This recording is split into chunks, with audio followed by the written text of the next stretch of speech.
কোরবানির পশুর গোশত কিভাবে বন্টন করতে হবে, কয় ভাগে ভাগ করতে হবে সে বিষয়ে সূরাতুল হজে আল্লাহ সুবহানাহু ওয়া তাআলা ইরশাদ করেছেন ফাকুলু মিনহা ওয়া আত'ইমুল বাঈসাল ফাকির। অন্য আয়াতে তিনি ইরশাদ করেছেন ফাকুলু মিনহা ওয়া আত'ইমুল কানিআ ওয়াল মু'তার। যার অর্থ হলো তোমরা কোরবানির পশুর গোশত থেকে নিজেরা খাও এবং তোমাদের প্রতিবেশী, আত্মীয়-স্বজন বা যারা দুস্থ নন এ ধরনের মানুষদেরকে খাওয়াও, হাদিয়া দাও এবং যারা দুস্থ, অসহায়, গরিব মানুষ তাদেরকে দান করো।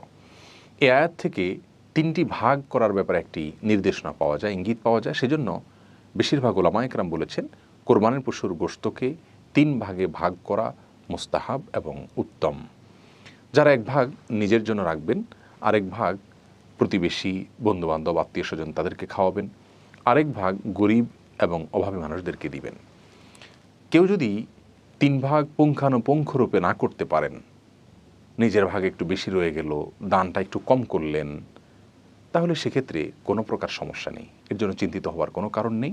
কারণ পুঙ্খানুপুঙ্খরূপে তিন ভাগে ভাগ করাটা কোনো আবশ্যক বিষয় নয়। আপনি অনুমান করে তিন ভাগে ভাগ করতে পারেন, অথবা দুই ভাগেও ভাগ করতে পারেন, অথবা ভাগ নাও করতে পারেন, কিছু দিলেন আর বেশিরভাগ রেখে দিলেন, বা বেশিরভাগ দিয়ে দিলেন সামান্য কিছু রেখে দিলেন, সেই স্বাধীনতাও আপনার রয়েছে। যার কারণে কয় ভাগে ভাগ করব সেটা পুঙ্খানুপুঙ্খরূপে হলো কি না সে বিষয়গুলো নিয়ে আমাদের দুশ্চিন্তা করবার কোনো কারণ নেই। এ প্রসঙ্গে আরেকটি মাসআলা আমাদের জানা দরকার, তা হলো আমরা যারা কোরবানির গোশত রেখে দিব বা নিজেরা খাওয়ার জন্য রাখবো, সেই কোরবানির গোশতগুলোকে 3 দিনের বেশি রাখা জায়েজ আছে কিনা এ নিয়ে একটি ধোঁয়াশ আমাদের সমাজে আছে। মূলত সহিহ বুখারীর একটি হাদিস থেকে এরকম একটা নির্দেশনা পাওয়া যায় যেখানে নবী আলাইহিস সালাম 3 দিনের বেশি রেখে কোরবানির পশুর গোশত খেতে নিষেধ করেছেন।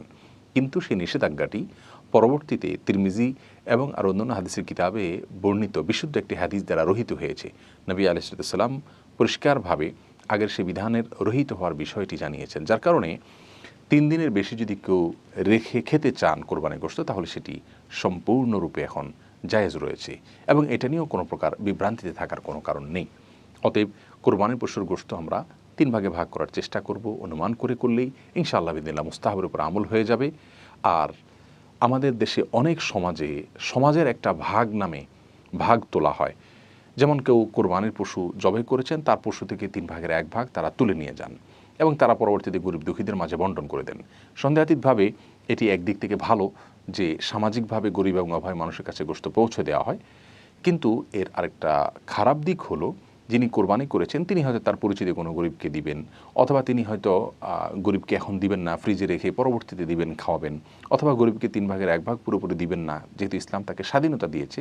কিন্তু সমাজ যখন তার কাছ থেকে ওইটা নিয়ে যায় এবং এক প্রকার লজ্জায় পড়ে হলেও তাকে দিয়ে দিতে হয় বা সিস্টেমের মধ্যে পড়ে হলেও তাকে দিয়ে দিতে হয়, তখন কিন্তু বিষয়টি কোনো ক্ষেত্রে হারামের পর্যায়ে বা নাজায়েজের পর্যায়ে, গুনাহের পর্যায়ে চলে যায়। তার কারণ হলো ওই ব্যক্তির যদি মনে সন্তুষ্টি না থাকে কিন্তু সমাজের চাপের কারণে দিয়ে দিতে হয়, তাহলে কিন্তু সেটি কোনো অবস্থাতেই জায়েজ হবে না। বিধায় এ ধরনের সমাজের ভাগ তোলার ব্যাপারটি আমি বলবো ভালো, কিন্তু স্বাধীনতা দেওয়া উচিত, যে যতটুকু সেখানে দেয় পরবর্তীতে সামাজিকভাবে সেটাকে বন্টন করা হবে।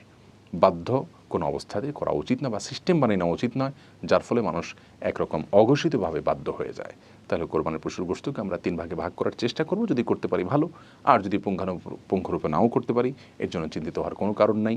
নিজেরা খাবো, গরিব দুঃখী অভাবী মানুষের মধ্যে বিলাবো এবং আত্মীয়-স্বজন সহ অন্যান্য যে মানুষগুলো আছে তাদেরকেও দান করব।